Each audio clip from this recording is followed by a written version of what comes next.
চেয়ারম্যানের পদত্যাগ ও সব পক্ষের অংশগ্রহণে রাজস্ব খাতের সংস্কার দাবিতে আগামীকালও কমপ্লিট শাটডাউন কর্মসূচি চলবে বলে জানিয়েছেন এনবিআর সংস্কার ঐক্য পরিষদের নেতারা। দুপুরে সংবাদ সম্মেলনে এমন ঘোষণা দেন তারা। দীর্ঘদিন ধরে আন্দোলন চললেও তাদের যৌক্তিক দাবি মানা হচ্ছে না বলে অভিযোগ করেন এনবিআর কর্মকর্তারা। বিস্তারিত শামীমুজ্জামান চৌধুরী রিপোর্টে। জাতীয় রাজস্ব বোর্ড এনবিআর কর্মকর্তা কর্মচারীদের ডাকে শনিবার দেশব্যাপী শুরু হয়েছে কমপ্লিট শাটডাউন কর্মসূচি।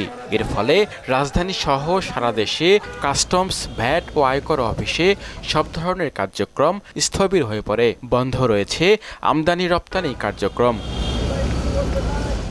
শাটডাউন কর্মসূচিতে যোগ দিতে ঢাকার আগারগাঁওয়ের রাজস্ব ভবনের সামনে জড়ো হন এনবিআরের কর্মকর্তা কর্মচারীরা। এনবিআর সংস্কার ঐক্য পরিষদের ব্যানারে যোগ দেন দেশের বিভিন্ন প্রান্তের কর্মকর্তারা। একদম দেয়ালে পিঠ থেকে যাওয়াতে এই সময় আন্দোলন করেছি।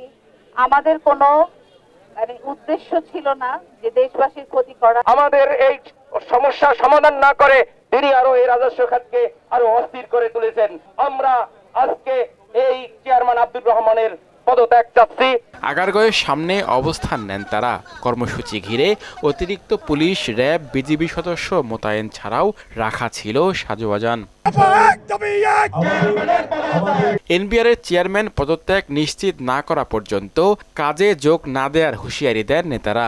একজন ফ্যাসিস্টকে আপনারা পদে রেখে আমরা জুলাই মাস উদযাপন করব কিনা, 36 জুলাই উদযাপন করবো কিনা, এই প্রশ্ন আপনাদের সামনে আমি ছুড়ে দিচ্ছি। 29 জুন 2025 খ্রিস্টাব্দ তারিখ থেকে ট্যাক্স, কাস্টমস ও ভ্যাট বিভাগের সকল দপ্তরে লাগাতার কমপ্লিট শাটডাউন যথারীতি চলবে।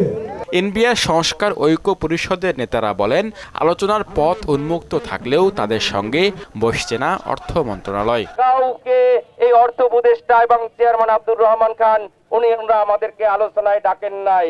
তবে আন্তর্জাতিক সেবা কমপ্লিট শাটডাউন কর্মসূচির আওতা মুক্ত রাখা হয়েছে। শামীমুজ্জামান চৌধুরী, মোহনা সংবাদ, ঢাকা।